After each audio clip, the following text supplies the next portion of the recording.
Hunter S. Thompson, a friend of yours, you met him late in his life. Yep. And we were talking about this earlier. In the literary firmament, contemporary literary firmament, where would we place Hunter S. Thompson?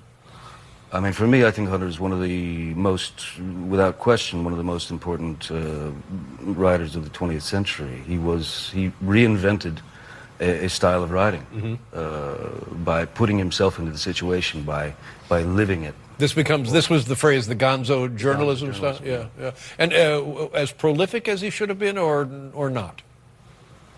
Pretty prolific for a very long time. And then, you know, later in life, just kind of veered off, you know, a little.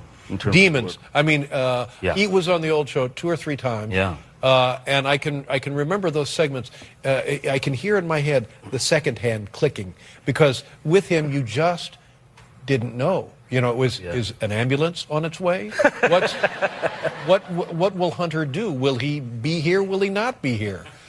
Well, yeah. No, he was very unpredictable in a lot of, I mean, in every way possible. The first time I met him, I happened to be in Aspen. This was December of '94. I happened to be in Aspen, and I got an invitation from a mutual friend. Said, "Would you like to meet Hunter? Come to the Woody Creek Tavern at midnight or something." So I go to the Woody Creek Tavern. I make my way to as far back in the place as I can, you know, the back wall, just to kind of be invisible. And then at around 1:30, the front door bursts open, and I literally saw sparks. But sparks. And then I saw people, like, throwing themselves out of the way. Yeah. And this kind of sea, you know, opening, the parting of the sea, and people jumping and diving and hurling themselves to safety. And then I heard, "Out of my way, you bastards."